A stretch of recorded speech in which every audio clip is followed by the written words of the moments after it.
இப்போ நீங்கள் டிவிகேல போகணுன்னா உங்களுக்கு ஒரு ஃபேம் வேணுன்னா ஒன்றும் பிரச்சனை இல்லை. ஒரு 20,000 செலவு பண்ணுங்கள். 20,000 செலவு பண்ணி இன்ஸ்டாகிராமில் ஒரு 50,000 ஃபாலோவர்ஸ் ஏற்றிக்கோங்க. என்கிட்ட 50,000 ஃபாலோவர்ஸ் இருக்காங்கன்னா நீங்கள் டிவிகேல உங்களுக்கு பொறுப்பு கொடுத்துருவாங்க. இப்போ இன்ஸ்டா சமூக வலைதளங்கள்ல ஃபாலோவர்ஸ் இருந்தால் உங்களுக்கு பொறுப்பு. இப்போல்லாம் பாட் தான். நம்ம வந்து ஒரு 20,000 கொடுத்தா 2 லட்சம் ஃபாலோவர்ஸ்லாம் வரும். 2 லட்சம்லாம் வந்துருச்சுன்னா உங்களுக்கு மாநில போஸ்ட்டே தருவாங்க. சிபிஐன்னு அறிவித்த உடனே நாங்கள் கொள்கை எதிரி, அவங்க அந்த சிபிஐ நாங்கள் முற்றிலுமாக எதிர்க்கிறோம், இந்த தீர்ப்பை நாங்கள் ஏற்றுக்கொள்ளலை, நாங்கள் மேல்முறையீடு போகிறோம், நீங்கள் மேல்முறையீடு போடனா கூட பரவாயில்ல, இந்த தீர்ப்பை நாங்கள் எதிர்க்கிறோம், இந்த தீர்ப்பு எங்களுக்கு வேண்டாம் அப்படின்னு சொல்லியிருந்தா எங்களுக்கு இந்த சந்தேகம் வராது. நீங்கள் மாறா நீதி வெல்லும்னு சொல்லிட்டு கொண்டாடிக்கிட்டு இருக்கீங்க இந்த தீர்ப்பை. அப்போ சிபிஐ வரவேற்கிறீங்க. சிபிஐ வரவேற்கிறீங்கன்னா என்ன அர்த்தம்? நான் பாஜகவோட கைப்பாவையாக போகிறத நான் விரும்புகிறேன்னு அர்த்தம். நம்ம பனையூர் வீட்டிலிருந்து கிளம்பி பட்டினம்பாக்கம் இல்லத்தில் சென்று அதாவது ஆடிட்டர் குருமூர்த்தியை சந்தித்ததா ஒரு தகவல் இருக்கு. இல்லை, இந்த கட்சியோட பேரே தமிழக வெற்றி கழகம்னு வைக்கிற போதெல்லாம் தகவல் வெற்றி கழகம்னு வைக்கலாம். ஏன்னா இந்த கட்சியில இருந்து மட்டும்தான் எல்லாமே தகவலாகவே வெளியில வரும். இப்போ இன்னைக்கு ஒரு தகவல் வருது, வேணா அது உறுதியாகலாம், நீங்க வேணா பாருங்க, நமக்கு கிடைச்ச தகவல்.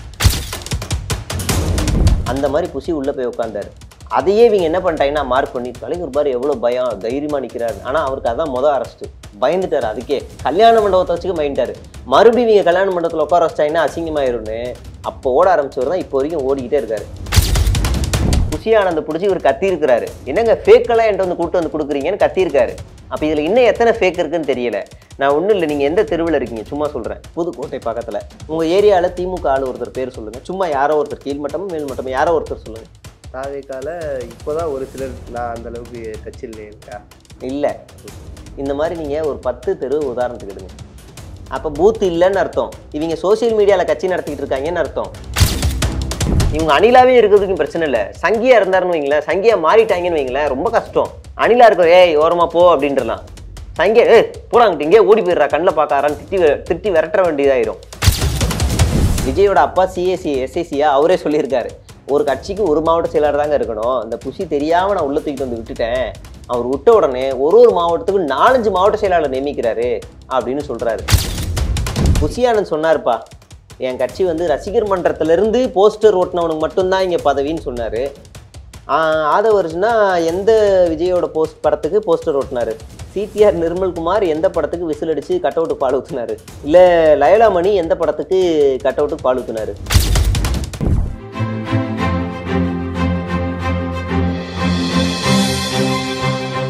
திமுகவை தவிர எல்லா எதிர்கட்சிகள், பாஜகவா இருக்கட்டும், அண்ணாமலையும் அதை தான் சொன்னார், சிபிஐக்கு மாற்றணும்னு. அதாவது அதிமுகவை சேர்ந்தவர்களும் அதை தான் சொன்னார்கள். தாவேகாவினரும் சிபிஐக்கு மாற்றதான் சொன்னார்கள். இந்த சிபிஐ ஒரு விஷயம் அப்படிங்கிறது மாதிரி விஜய் அவர்கள் ஒரு போராட்டத்திலே பேசியிருப்பார் இல்லையா? அதாவது சிபிஐயை இங்கே இருக்க டிவிகே தவிர எந்த கட்சியும் எதிர்க்கவே இல்லை. திமுக சிபிஐ எதிர்க்கலை, பல வழக்குகளை சிபிஐக்கு மாற்றிருக்கு. அதிமுக சிபிஐ எதிர்க்கலை, பல வழக்குகளை சிபிஐக்கு மாற்றிருக்கு. ஈவன் சொல்ல போனால் அதிமுகவோட பல வழக்குகள் சிபிஐட்ட இருக்கு. குட்கா வழக்காகட்டும், கொடநாடு வழக்காகட்டும், தூத்துக்குடி துப்பாக்கிச்சூடு வழக்காகட்டும், எல்லாமே சிபிஐட்ட இருக்கு. திமுகவோட முக்கியமான சில வழக்குகளும் அங்கே இருக்கு. அதே மாதிரி அன்புமணி ராமதாஸ் இருக்காரு, அவருடைய வழக்கு சிபிஐல இருக்கு. அதனால இப்போ நமக்கே தமிழ்நாட்டில் ஏதோ ஒரு இஷ்யூ நடக்குது, சில வழக்குகள் வந்து இங்கே தமிழ்நாடு போலீஸ் வந்து ரொம்ப மெத்தனம் காட்டுறாங்க, இதை சிபிஐக்கு மாத்துங்கன்னா மாத்திடுவாங்க. நம்மளை பொறுத்த வரைக்கும் இங்க தீர்ப்புலாம் அங்க மாத்திடுவாங்க. சிபிஐனாலே ஒரு காவின்னு சொல்லிட்டாங்க. விஜய் வந்து சொல்றாரு, சிபிஐ அப்படின்னு சிபிஐ விசாரணைக்கு போறீங்கன்னா வந்து பிஜேபி கூட வந்து நீங்க வந்து அண்டர் கிரவுண்ட் டீலிங்கா அப்படிங்கிற ஒரு விஷயத்த சொன்னால, இப்ப இவங்க சிபிஐ ஒரு விஷயத்து விசாரணைக்கு போறாங்க இல்லையா? அது ஒரு மாதிரி சந்தேகம் வருது இல்லையா? இவங்க கேட்டது முன்னாள் உச்சநீதிமன்ற தலைமை நீதிபதி தலைமையில ஒரு குழு, அவங்க கொடுத்தது அதே கொடுத்துட்டாங்க. ஆனால் அதுக்கு கீழே சிபிஐ இருக்கும் அப்படின்ட்டாங்க. இவன் உண்மையிலே என்ன செஞ்சிருக்குன்னா, இதை நீதி வெல்லும்னு கொண்டாடி இருக்கக்கூடாது, நீதி செத்துருச்சுன்னு போட்டிருக்கணும். ஏன்னா சிபிஐக்கு எதிரானவர்கள், சிபிஐனா பாஜகவோட கைப்பாவைன்னு சொன்னவங்க.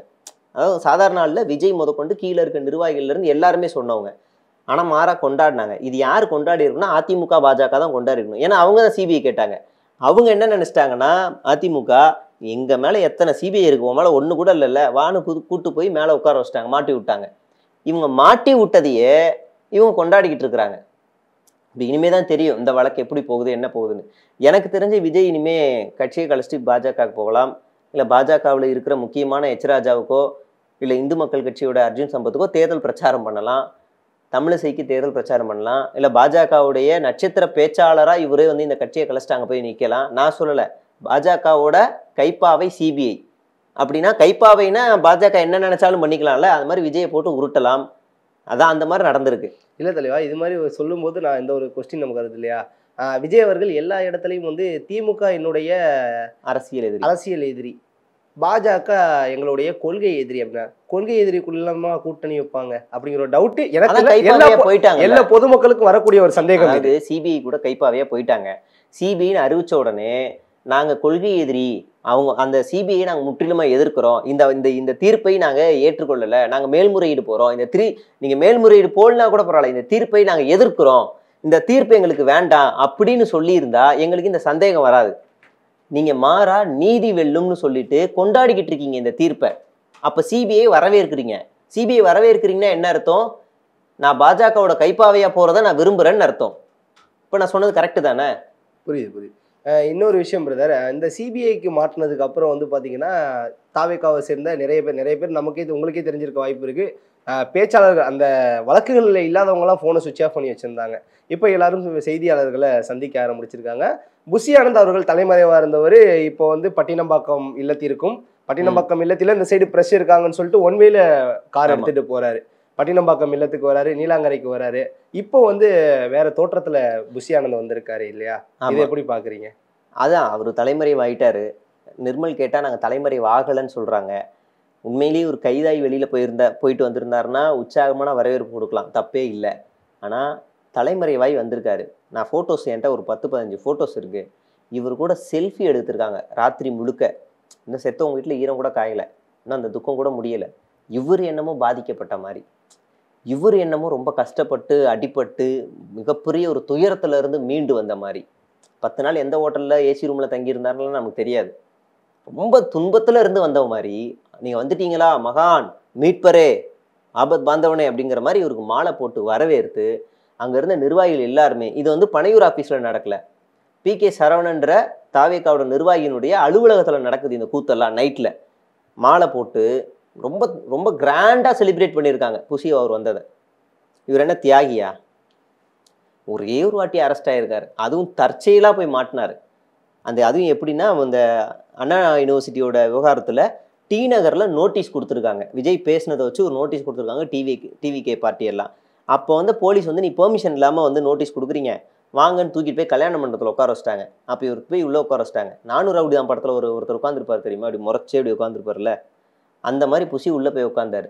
அதையே இவங்க என்ன பண்ணிட்டாங்கன்னா மார்க் பண்ணி, தலைவர் பாரு எவ்வளவு பயம், தைரியமா நிக்கிறாரு. ஆனா அவருக்கு அதான் அரெஸ்ட். பயந்துட்டாரு. அதுக்கே கல்யாண மண்டபத்தை வச்சுக்க பயந்துட்டாரு. மறுபடியும் நீங்க கல்யாண மண்டபத்துல உட்கார வச்சிட்டாங்கன்னா அசிங்கமாயிரும்னு அப்போ ஓட ஆரம்பிச்சவர் தான் இப்போ வரைக்கும் ஓடிக்கிட்டே இருக்காரு, நிறுத்தவே இல்லை. ஓகே பிரதர், இந்த இடத்துல நீங்க நிறைய புஷி ஆனந்த் அவர்களுடைய கேரக்டர்ல நிறைய விஷயம் பேசியிருக்கீங்க. இந்த கரூர் சம்பவத்திற்கு முன்னாடி புஷி ஆனந்த் என்ன பேசியிருப்பார்? இந்த கரூர் சம்பவத்துக்கு முன்னாடி அதுதான் அவர் என்ன சொன்னாருன்னா, நான் பெர்மிஷன் வாங்கினா அந்த வீடியோவே வெளியே இருந்துச்சு, இந்த இடத்துல உங்களுக்கு ஓகேவா அப்படின்னதுக்கு அவரோட மொழியிலே சொன்னார், எங்களுக்கு ரொம்ப சந்தோஷம் சார், இந்த ரொம்ப திருப்தியாக்கி இது சார் அப்படின்லாம் சொன்னார். அப்புறம் மறுநாள் 12 மணிக்கு எங்கள் தலைவர் 12 மணிக்கு வந்துடுவார், நல்லா பேசுவார் அப்படின்னாரு. அதுக்கு முன்னாடி நாள் நைட்டு அங்கே போயிட்டு நான் தலைவர் கோசம் தான் வந்துக்கிறேன் அப்படிலாம் பேசினார். பேசிட்டு எல்லாமே பேசிட்டு இப்போ வந்து அவர்கிட்ட இருந்து வர எந்த ஸ்டேட்மெண்ட்டுமே வரல. நமக்கு என்ன ஒரு ஆச்சரியம்னா, ஒரு கட்சிக்குள்ள இழப்பு ஏற்பட்டுருச்சு, ஒரு உயிர் சேதம் ஏற்பட்டுருச்சு அப்படின்னா குறைந்தபட்சம் எந்த கட்சியா இருந்தாலும் ஒரு மௌன அஞ்சலியாவது செலுத்துவாங்க ஒரு கூட்டத்துல. இவங்க நடத்துற எல்லா கூட்டத்திலும் உயிர் பலி ஏற்படுது. கடைசியா நடந்த எண்ணிக்கை அதிகம். ஒவ்வொருத்தரும் தனிப்பட்ட முறையில ஒரு ஆழ்ந்த இரங்கல்னு போடுவாங்க. ஒரு முக்கியமான ஒரு நபர் சமூகத்துல அவர் வந்து உயிரிழக்கிறாரு அப்படின்னா கட்சி பேதம் இல்லாம எல்லாருமே ஆழ்ந்த இரங்கல்னு போடுவாங்க. இவன் கட்சிக்காக 41 பேர் இறந்துருக்காங்க. நான் வாடாப்பட சொல்லக்கூடாது, தப்பு, ஒருத்தர் கூட ஆழ்ந்த இரங்கல் அப்படின்ற ஒரு ட்வீட் கூட போடலை. மாறா என்ன செஞ்சாங்கன்னா, விஜய் போட்ட அன்னைக்கு நைட்டு போட்ட 2 ட்வீட்டை ரீஷேர் பண்ணியிருக்காங்க எல்லாருமே. நான் சொல்ற புஷி ஆனந்த்லேருந்து ராஜ்குமார்லேருந்து லைலாமணிலேருந்து ராஜ்மோகன், லைலாமணிலேருந்து ரமேஷ்லேருந்து ஆதவர்ஜுனாலேருந்து எல்லாருமே, நிர்மல் குமார்லேருந்து எல்லாருமே ரீட்வீட் பண்ணாங்களே தவிர தன்னிச்சையா அவங்க சார்பா ஆழ்ந்த இரங்கல்னு ஒரு செய்தி கூட வரல. விஜய் ஒரு வீடியோ போடுறாரு, அதுக்கப்புறமா அதையும் மறுபடியும் ரீட்வீட் பண்றாங்க. அந்த வீடியோல இன்னொரு விஷயம் வந்து சொல்லியிருப்பாரு சார், எல்லாமே தமிழக அரசு மீதான குற்றச்சாட்டு மாதிரி சிஎம் சார் இது மாதிரி வந்து என்ன வேணா பண்ணிக்கங்க, இங்க இருக்க என் தொண்டர்களை எதுவும் பண்ணாதீங்க. அவர் என்ன பண்ண முடியும்? அவர் மேல தான் கேஸே இல்லையே. அவர் ஆல்ரெடி சேஃப் ஜோன்ல. அவர் பேர் எந்த கேஸ்லயுமே அடிபடல. அது இல்லாம எக்ஸ்ட்ரா போலீஸ் பாதுகாப்பு வேற. ஸோ அவர் ரொம்ப சேஃப் ஜோன்ல தான் இருக்காரு. பிரிவு பாதுகாப்பு அவ்வளவுதான். அவர் என்ன பண்ண முடியும்? எதுவும் பண்ண முடியாதுங்கிறனால ஓப்பன் ஸ்டேட்மெண்ட் அடிக்கிறாரு. Okay brother. ரொம்ப ஒரு 14 மணி நேரத்துக்கு பிறகு நம்ம பனையூர் வீட்டிலிருந்து கிளம்பி பட்டினம்பாக்கம் இல்லத்தில் சென்று அதாவது ஆடிட்டர் குருமூர்த்தியை சந்திச்சதா ஒரு தகவல் இருக்கு. இல்ல, இந்த கட்சியோட பேரே தமிழக வெற்றி கழகம்னு வைக்கிற போதெல்லாம் தகவல் வெற்றி கழகம்னு வைக்கலாம். ஏன்னா இந்த கட்சியில இருந்து மட்டும்தான் எல்லாமே தகவலாவே வெளியில வரும். விஜய் கட்சியை ஆரம்பிக்கிறதாக தகவல் பார்த்தா அது உண்மையாயிருக்கும். விஜய் வந்து மாநாடு மதுரையில் நடத்த போவதாக தகவல் பார்த்தா அது உண்மையாயிருக்கும். விஜய் மாவட்ட வாரியாக சுற்றுப்பயணம் மேற்கொள்ள போறாரு, இது எல்லாமே நீங்க கேள்விப்பட்டிருப்பீங்க நிச்சயமா. மாவட்ட வாரியாக சுற்றுப்பயணம் போகவிருக்கிறார், முழு நேர கரூர் செல்ல இருப்பதாக தகவல். அப்படிதான் எல்லாமே மாறுச்சு. அந்த டேட்ல ஒரு வடசென்னை போக வேண்டியது, அதெல்லாம் வடசென்னைக்கு தான் போவாருன்னு எல்லாம் நினைச்சிட்டு இருந்தோம். பார்த்தா கரூருக்கு போனாரு. அது மாதிரி எல்லாமே இப்ப இன்னொரு ஆமா இப்ப இன்னைக்கு ஒரு தகவல் வருது, வேணா அது உறுதியாகலாம், நீங்க வேணா பாருங்க. நமக்கு கிடைச்ச தகவல், கோயம்புத்தூர்ல இருக்கிற ஒரு ஹெலிகாப்டர் நிறுவன ஏஜென்சிட்ட போயிட்டு விஜய்க்கு ஹெலிகாப்டர் வேணும், 1 வருஷத்துக்கு வாடகைக்கு வேணும்னு கேட்டிருக்காங்க. இப்போ அவங்க என்ன சொல்லிட்டாங்கன்னா, இல்ல எங்கிட்ட இருக்கிற ஹெலிகாப்டர் வந்து சும்மா சோக்கு தான், மேலே ஏறி இறங்கிடும் அவ்வளோதான், ரொம்ப தூரம்லாம் அதில் பயணம் பண்ண முடியாது அப்படின்ட்டாங்க. சரி அப்படியான்னு சொல்லிட்டு துபாயில் இருக்கிற ஒரு ஹெலிகாப்டர் ஏஜென்சிட்ட போயிட்டு கொட்டேஷன் கொடுங்க, எங்களுக்கு வந்து 1 இயருக்கு வாடகைக்கு வேணும். எப்படி ஜெயலலிதா வந்து ஹெலிகாப்டர்லேயே தன்னுடைய அரசியல் பயணத்தை மேற்கொள்ள ஆரம்பிச்சாங்களோ அதே மாதிரி நம்மளும் பண்ணலாம் அப்படின்னு ஜான் பற்ற வச்சிருக்காரு. அதனால இப்போ கொட்டேஷன் கேட்டிருக்கிறதா தகவல் அப்படின்னு வந்திருக்கு. நிச்சயமா இது உறுதியாகும், செய்யக்கூடிய ஆள் தான். இனிமே என்ன ஆகும்னா, இந்த அணில் கூட்டம்லாம் கீழேயே கத்திக்கிட்டு இருந்தவங்களாம் இனிமேல் வானத்தை பார்த்து கத்துவாங்க. ஜெயலலிதா அம்மா மேலே போகும்போது இங்கே கீழே தரையை போட்டு தொட்டு கும்பிட்டவங்க தானே இவங்க. இப்போ அதே மாதிரி இங்கேயும் நடக்கும். இந்த ஸ்ட்ராட்டஜி தான் இப்போ யூஸ் பண்ண ஆரம்பிக்கிறாங்க. Okay brother. விஜய் அவர்கள் கரூரில் இறந்தவங்க குடும்பத்துல வீடியோ கால் பேசினதா ஒரு பேசியிருக்காங்க. தகவல்னு வேணாம், பேசியிருக்காங்க அப்படிங்கிற ஒரு விஷயம் வந்து எல்லாருக்கும் தெரிஞ்ச ஒரு விஷயம் தான். பட் வந்து அதுல ஒரு சில விஷயம், தாழ்த்தப்பட்ட சமூகத்தை சேர்ந்தவங்களுக்கு வீடியோ கால் பேசல அப்படிங்கிற ஒரு குற்றச்சாட்டு ஒரு பிரபல செய்தி சேனல்லே வந்திருக்கு. ஒருத்தர் பேட்டி கொடுத்துருக்காரு, நாங்க இந்த ஜாதிங்க பேசல அப்படிங்கிற ஒரு விஷயத்த வந்து சொல்லியிருக்காரு. இதை எப்படி பாக்குறீங்க? நானும் பார்த்தேன். பிறப்போருக்கும் எல்லா உயிருக்கும் இந்த இதை வச்சுட்டு இருக்கவர் அந்த ஒரு விஷயத்த பண்ணதாக சொல்றாங்க. இதை எப்படி பாக்குறீங்க? நானும் பார்த்தேன். அது இந்த சாதி ரீதியான கம்ப்ளைண்ட் வந்து இங்க மட்டும் இல்லை, ஏற்கனவே ஒரு மாவட்ட செயலாளர் கூட சொன்னார், நான் இந்த கேஸ்னால எனக்கு வந்து இது கொடுக்கல அப்படின்ற மாதிரி. ஏற்கனவே ஒரு விழுப்புரம்னு நினைக்கிறேன், அது அங்க அதே மாதிரி கம்ப்ளைண்ட் வந்துச்சு. இது அந்த மாவட்ட செயலாளர், லோக்கல்ல இருக்க மாவட்ட செயலாளர் இனிஷியேட் எடுத்தாரா இல்லை மாநில அளவில் இருக்க நிர்வாகிகள் இனிஷியேட் எடுத்தாங்களா அப்படின்னு தெரியல. நான் முன்னாடியே சொன்னதுதான், இங்க இந்த எளிய மக்கள் வந்து குரல் கொடுக்கறதுக்கு பயப்படுறாங்க. இந்த கட்சி தான் காரணம்னு சொல்லிட்டா அங்கேருந்து வரது வராமல் இருக்குமோ, நம்மளை போட்டு அச்சுறுத்துவாங்களோ, இல்லை இந்த கட்சின்னு சொல்லிட்டா இவங்க நம்மளை ஏதாவது சொல்லுவாங்களோன்னு பயம். அரசியல் கட்சி யாரும் அவ்வளோ சீக்கிரம் சாமானியர்கள் பகைச்சிக்க மாட்டாங்கல்ல. நார்மலாக குறை சொல்லுவாங்க. அதாவது என் தெருவில் என் ரோடே போடலை, நீ அடுத்த வாட்டி ஓட்டு கேட்டு வா, நான் உனக்கு வச்சுக்கிறேன் அப்படின்லாம் பேசுவாங்க. அந்த கோபம் வேற. வீட்டில் நடந்த இழப்புக்கு எதிராக ஒரு கோபத்தை வெளிப்படுத்துவாங்களா அப்படின்னு கேட்டால் ரொம்ப கஷ்டம். யோசிப்பாங்க, அது எந்த பின்புலமும் இல்லாத குடும்பம் யோசிப்பாங்க. அப்படியான குடும்பங்கள்ல இவர் சாதியை பார்த்துருக்காரான்னு எனக்கு உறுதியா தெரியல. இது என்ன காரணம் தெரியல. ஒருவேளை அது உண்மையா இருந்தா அது ரொம்ப மோசமானதுதான். அது உண்மையா இருந்தா மோசமானதுதான். ஓகேயா, இறுதியா 2 கேள்விகள் மட்டும். இந்த கரூர் துயர சம்பவத்திற்கு பிறகு விஜய் அவர்களுடைய அரசியல் பயணத்தில் பின்னடைவு இருக்கும் அப்படின்னு நினைக்கிறீங்களா? எக்ஸ்போஸ் ஆக வாய்ப்பு இருக்கு நிச்சயமா. இப்போ வழக்கு சிபிஐ கிட்ட போயிருக்கு. மத்திய அரசாங்கம் ஏதாவது ஒரு முடிவுகள் எடுக்கலாம். உதாரணத்துக்கு இப்போ 30 நாள் எம்எல்ஏ, எம்பி, அமைச்சர்கள், சிஎம், பிஎம் யார் சிறையில் இருந்தாலும் அவங்களுடைய பதவி பறிக்கப்படும் சொல்லி ஒரு தீர்மானம் வெளியே வந்துருந்துச்சு இல்லையா? திடீர்னு அதை மறுபடியும் அமல்படுத்தலாம் அப்படின்னு வரும்போது இங்கே இருக்கிற தமிழக அரசாங்கமும் சரி எல்லாருமே என்ன செய்வாங்கன்னா அதை எதிர்ப்பாங்க. எல்லா மாநிலங்கள்லையும் எல்லாருமே எதிர்ப்பாங்க. ஈவன் இதை வந்து பாஜக ஆளுங்களே எதிர்க்கிறாங்க, முக்கியமான ஆளுங்களே. அப்போ இவருடைய ஸ்டாண்ட் என்ன நமக்கு தெரியும். அப்போ இப்போ இவரோட ஸ்டாண்ட் என்ன நமக்கு தெரியும். இந்த மாதிரி பாஜக கொண்டு வர சில விஷயங்கள் இருக்குல்ல, அப்போ இவர் என்ன முடிவு எடுக்கிறாருன்னு வச்சு கண்டுபிடிச்சிடலாம். இவங்க அணிலாவே இருக்கிறதுக்கும் பிரச்சனை இல்லை. சங்கியா இருந்தாருன்னு வைங்களேன், சங்கியா மாறிட்டாங்கன்னு வைங்களேன், ரொம்ப கஷ்டம். அணிலா இருக்கிற ஏய் ஓரமா போ அப்படின்றலாம். சங்கியா போடாங்கிட்டு இங்கே ஓடி போயிடுறா, கண்ணில் பார்க்காரான்னு திட்டி விரட்ட வேண்டியதாயிரும். இப்போ 2 ஆபத்து இருக்கு. அணிலா இருக்க வரைக்கும் வேறு மரத்துல ஏறி கத்துறான்.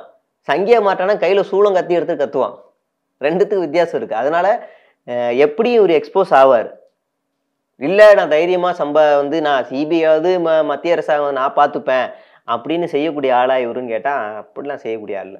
விஜய் அவர்கள் தலைமையில் கூட்டணி அமைத்து 2026 தேர்தலை சந்திப்போம் அப்படிங்கிற ஒரு விஷயத்த சொல்லியிருந்தாங்க. யாரு? விஜய் அவர்கள் சொல்லியிருந்தாங்க இல்லையா, ஆமா. எங்களோட தலைமையில தான் ஒரு கூட்டணி வந்து மிகப்பெரிய கூட்டணி அமைய போகுது அப்படிங்கிற ஒரு விஷயத்த வந்து சொல்லியிருந்தாங்க. இதற்கப்புறம் கூட்டணி இவர் தலைமையில் அமையுமா, யாராவது ஒரு கூட்டணியில் இவரை இணைவாரா? முதல்ல இவருக்கே நம்பிக்கை இல்லை. தனிச்சா நின்னா ஜெயிக்க மாட்டோன்னு இவருக்கே டப்பா டான்ஸ் ஆடிரும்னு தெரியும். அதனாலதான் மாநாடுல அதுக்கு அடுத்து பேசும்போதே அவர் தெளிவா சொல்லிட்டாரு. நம்மளையும் நம்பி வருவாங்கல்ல, ஆட்சியில் அதிகாரம் கேட்பாங்கல்ல, நம்மளும் கொடுக்கணும்ல அப்படின்னு அப்பயே அவுத்து விட்டாரு. ஏன்னா தனிச்சு நின்று இங்க தமிழ்நாட்டுல ஜெயிக்கிறதுன்றது ரொம்ப சாத்தியம் இல்லாத ஒண்ணு. ரொம்ப சாத்தியம் இல்லாத ஒண்ணு. நிச்சயமா கூட்டணி வச்சுதான் ஆகணும். அதிமுகவும் ஒத்துக்கும். இவர் தலைமையில் கூட்டணி அமையுமா, இல்ல இவர் யாரோட தலைமையிலாவது கூட்டணியில போய் இணைவாரா? இவர் தான் போய் இணையணும். இவருக்கு என்ன வாக்குச்சாவடி இருக்கு? இவருக்கு எங்க வாக்குச்சாவடி இருக்கு? இவங்க இப்ப ரீசெண்டா கூட ஒரு செய்தி வந்துச்சு. வாக்கு முகவர்கள் பூத் கமிட்டியை அமைக்கிறதுல 20-25,000 பூத் கமிட்டிகள் ஃபேக்கா. புஷி ஆனந்த் பிடிச்சி இவர் கத்தி இருக்கிறாரு. என்னங்க ஃபேக்கெல்லாம் என்கிட்ட வந்து கூட்டு வந்து கொடுக்குறீங்கன்னு கத்திருக்காரு. அப்ப இதுல இன்னும் எத்தனை ஃபேக் இருக்குன்னு தெரியல. நான் ஒண்ணும் இல்லை, நீங்க எந்த தெருவில் இருக்கீங்க சும்மா சொல்றேன். அது ஏதாவது சாதி பேர் இருந்தா வேணா, ஏதோ ஒரு 4வது தெருவில் இருக்கீங்க. இப்ப கோடம்பாக்கத்துல இருக்கீங்க. உங்க சொந்த ஊர் எது? புதுக்கோட்டை பக்கத்துல. புதுக்கோட்டை பக்கத்துல. உங்க ஏரியால திமுக ஆளு ஒருத்தர் பேர் சொல்லுங்க. சும்மா யாரோ ஒருத்தர், கீழ்மட்டமும் மேல்மட்டமும் யாரோ ஒருத்தர் சொல்லுங்க. தெருவுக்குள்ளேயே லோக்கல்ல இருக்க ஆளு. லோக்கல் இருக்கால் நிறைய பேர் இருக்காங்க. தெரியும். ஆனா தெரியும். அதிமுகல யாரா சொல்லுங்க. நிறைய பேர் தெரியும். சரி, தாவேகால சொல்லுங்க. தாவேகால இப்போதான் ஒரு சிலர், நான் அந்த அளவுக்கு டச் இல்லையா? இல்ல. இந்த மாதிரி நீங்க ஒரு 10 தெரு உதாரணத்துக்கு எடுங்க. அப்ப பூத் இல்லைன்னு அர்த்தம். இவங்க சோசியல் மீடியால கட்சி நடத்திட்டு இருக்காங்கன்னு அர்த்தம். இவங்க சோசியல் மீடியாலையும் ட்விட்டர்லயும் ஃபயர் விட்டுக்கிட்டு இருக்காங்கன்னு அர்த்தம். இவங்க களத்துக்கு இன்னும் வரலன்னு அர்த்தம். நான் சொல்ற உதாரணம், நீங்க தமிழ்நாட்டுல எத்தனை தெரு வேணாலும் எடுங்க, எத்தனை பூத் கமிட்டி வேணாலும் எடுங்க. நான் பெஸ்ட் எக்ஸாம்பிளா நான் இப்போ சொன்னதையே கூட நீங்க போய் சர்வேவா எடுங்க. இல்ல, எங்க வீட்டுக்கு ஒரு பையன் தண்ணி கேன் போட்டுட்டு இருந்தான். சின்ன பையனா, நல்ல பையனா இருந்தான்.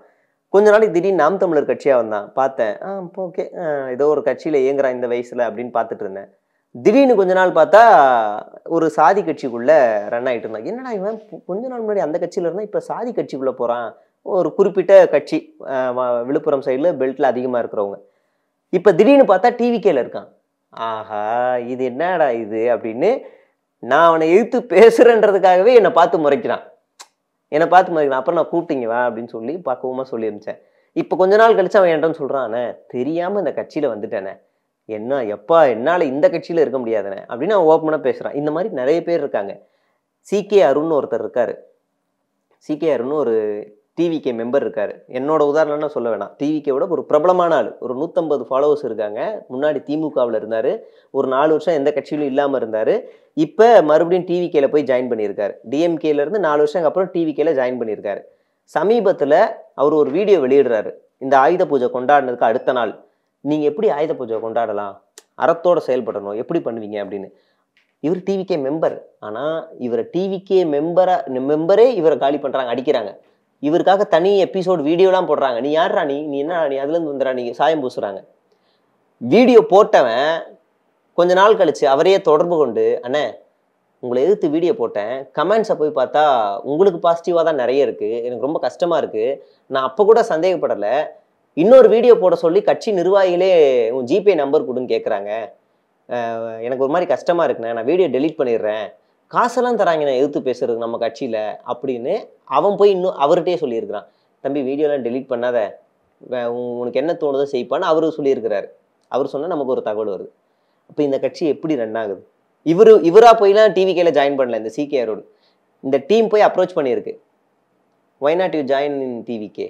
ஒரு மாற்றத்துக்காக நீங்க டிவிகேல ஜாயின் பண்ணக்கூடாது. இப்ப ஆளு தலைமறைவாகி இருந்து இப்பதான் வராரு இந்த டிவிகேக்காக பிரச்சனையில போயிட்டு. அப்ப எப்படியான ஒரு கட்டமைப்புல இந்த கட்சி இருக்குன்னு பாத்தீங்களா? இப்ப நீங்க டிவிகேல போகணும்னா உங்களுக்கு ஒரு ஃபேம் வேணும்னா ஒன்றும் பிரச்சனை இல்லை, ஒரு 20,000 ரூபா செலவு பண்ணுங்க. 20,000 ரூபா செலவு பண்ணி இன்ஸ்டாகிராமில் ஒரு 50,000 ஃபாலோவர்ஸ் ஏற்றிக்கோங்க. என்கிட்ட 50,000 ஃபாலோவர்ஸ் இருக்காங்கன்னா நீங்கள் டிவிகேல உங்களுக்கு பொறுப்பு கொடுத்துருவாங்க. இப்போ இன்ஸ்டா சமூக வலைதளங்கள்ல ஃபாலோவர்ஸ் இருந்தால் பொறுப்பு. இப்போல்லாம் பாட் தான். நம்ம வந்து ஒரு 20,000 ரூபா கொடுத்தா 2 லட்சம் ஃபாலோவர்ஸ்லாம் வரும். 2 லட்சம்லாம் வந்துருச்சுன்னா உங்களுக்கு மாநில போஸ்ட்டே தருவாங்க. சீரியஸாக தான். ஓகே, இந்த பிரபலமான முகங்களுக்கு மட்டும்தான் பொறுப்பு. ஆமா ஆமா. மக்கள் தொண்டு செய்ய தேவையில்ல. இந்த மக்கள் சேவை யார் அப்படி செஞ்சு மாநில அளவில் நிர்வாகிகள பொறுப்புல இருக்காங்க சொல்லுங்க? இல்ல எல்லா ஆதவ அர்ஜுனாவா? இல்ல எல்லா ஒரு இடத்துலயும் ஒரு கட்சி, அரசியல் கட்சி அப்படிங்கிறது மக்களுக்கு சேவை செய்வதற்காக தொடங்கக்கூடிய கட்சி. புஷியானந்த் சொன்னாருப்பா, என் கட்சி வந்து ரசிகர் மன்றத்துல இருந்து போஸ்டர் ஓட்டினவனுக்கு மட்டும்தான் இங்க பதவின்னு சொன்னாரு. ஆதவ அர்ஜுனா எந்த விஜயோட படத்துக்கு போஸ்டர் ஓட்டினாரு? சிடிஆர் நிர்மல்குமார் எந்த படத்துக்கு விசில் அடிச்சு கட் அவுட்டு பால் ஊத்துனாரு? இல்ல லயலாமணி எந்த படத்துக்கு கட் அவுட்டுக்கு பால் ஊத்துனாரு? ஐஆர்எஸ் அதிகாரி எப்போ ஓடினாரு? இவங்க தானே இப்ப 4 பேர் ஃபேஸ் ஆஃப் த வேல்யூ அந்த அந்த கட்சியோட. இல்ல இன்னும் நிறைய பேர் நம்ம சொல்ல முடியும். குறிப்பா அப்பனா என்ன அர்த்தம்? நீ வேற கட்சியில இருக்க, பிராண்டா இருக்கனா வா, உனக்கு இன்ஸ்டாகிராம்ல ஃபாலோவர்ஸ் இருக்கா, ஃபேஸ்புக்ல ஃபாலோவர்ஸ் இருக்கா, வா வா உனக்கு பொறுப்பு தரேன். என்ன வேணும்? மாவட்ட செயலாளர் வேணுமா? ஆமா தலைவரே. ஏற்கனவே ஒரு 10 பேர் மாவட்ட செயலாளர் இருக்கானே, நீ 11 வா எடுத்துக்கோ. எத்தனை மாவட்ட செயலாளர் இருந்தா என்ன, கட்சி ஒண்ணுதான், வா எடுத்துக்கோ அப்படின்னு இஷ்டத்துக்கு கொடுப்பாரு. இதை நான் சொல்லல, விஜயோட அப்பா சிஏசி எஸ்ஐசியா அவரே சொல்லியிருக்காரு. ஒரு கட்சிக்கு ஒரு மாவட்ட செயலாளர் தாங்க இருக்கணும். இந்த புஷி தெரியாம நான் உள்ள தூக்கிட்டு வந்து விட்டுட்டேன். அவர் விட்ட உடனே ஒரு மாவட்டத்துக்கு 4-5 மாவட்ட செயலாளர் நியமிக்கிறாரு அப்படின்னு சொல்றாரு. இன்னொரு செய்தி வருது, நீங்க மாவட்ட செயலாளர் வேணா காசு அனுப்பணும். காசு அனுப்புனா டைரக்டா அனுப்பக்கூடாது. சில்வர் பீச்ல இருந்து ஆலிவ் பீச்சுக்கு போகணும். ஆலிவ் பீச்ல இருந்து ராக் பீச்சுக்கு வரணும். சில்வர் பீச்னா மாவட்ட செயலாளர், ஆலிவ் பீச்னா பிஏ, ராக் பீச்னா புஷியானந்த். இப்படி சுத்தி காசு அனுப்பிதான் நீங்க ராக் பீச் கொண்டு வரணும். இதான் கோட்வேர்டு. இந்த கோட்வேர்டை கூட நான் சொல்லல, அந்த கட்சியில இருந்து வெளியில வந்த ஒருத்தர் சொல்றது. இந்த மாதிரி கட்சி இப்படி இருக்கு. இந்த கட்சி கிட்ட நாங்க மாற்று, இந்த கட்சி நாங்க வந்து இந்த தமிழ்நாட்டை ஒரு பொற்காலமா ஆக்க போறோம், ஒரு பூமியா ஆக்க போறோம், ஒரு பெரிய இதுவாக்க போறோம்னு இவங்க சொல்ற உருட்டெல்லாம் நம்பி நான் எப்படி ஓட்டு போட முடியும்? சரி, நான் இவ்வளவு நேரம் பேசின நீங்க எதுவுமே கன்சிடர் பண்ணவே வேணாம், விட்டுருங்க. தாவேக்கா ஒரு மாற்று. தாவேக்கா இந்த இடத்துல பெண்களுக்கு மிகப்பெரிய பாதுகாப்பு கொடுக்கும். தாவேக்கா கல்வியில பெரிய பாதுகாப்பு கொடுக்கும். தாவேக்கா ஒரு டீசன்ட் பாலிடிக்ஸ் பண்ணுது அப்படின்னு நீங்க இருக்கீங்கல்ல. ஒண்ணும் இல்லை, என்னோட சோசியல் மீடியால நான் வந்து ஒரு கேள்வி கேட்கிறேன். ரொம்ப நாகரிகமான கேள்வி கேட்கிறேன். கீழே போய் கமெண்ட்ஸை மட்டும் பாருங்க. கமெண்ட்ஸை மட்டும் பார்த்துட்டு இந்த கட்சிக்கு ஓட்டு போடலாமா வேணாமான்னு மட்டும் முடிவு பண்ணுங்க. நீங்க என்னோட எந்த சோசியல் மீடியா வேணா எடுத்துக்கோங்க. இன்ஸ்டாகிராம் எடுத்துக்கோங்க, ட்விட்டர் எடுத்துக்கோங்க, இல்ல ஃபேஸ்புக் எடுத்துக்கோங்க, எதுல வேணாலும் எடுத்துக்கோங்க. கமெண்ட்ல போய் பாருங்க, என் கூட வேலை செய்யற பொண்ணை எவ்வளவு டீஸ் பண்ணியிருக்காங்கன்னு பாருங்க. இப்ப இவங்ககிட்ட ஆட்சியை கொடுக்கணுமா? இவங்க டீசன்ட் பாலிடிக்ஸ் பண்றாங்களா? இவங்க கொள்கை ரீதியா தயாராயிருக்காங்களா? வீட்டுல இருக்கிற பெண்களை எவ்வளவு சித்தரிச்சு போட்டிருக்கானுங்கன்னு பாருங்க. என்னென்ன வார்த்தைகளை பயன்படுத்திருக்கான்னு பாருங்க. அதாவது ஒரு கேள்விக்கு பதில் தான் நமக்கு வேணும். அதுதான் நாகரிகமான அரசியல். ஆனா மாறா இவங்க என்னென்ன பண்ணியிருக்காங்கன்னு பாருங்க. அந்த கமெண்ட்ஸை படிச்சாலே போதும், எத்தனை ஜென்மம் எடுத்தாலும் நீங்க இந்த கட்சிக்கு மட்டும் ஓட்டே போட மாட்டீங்க.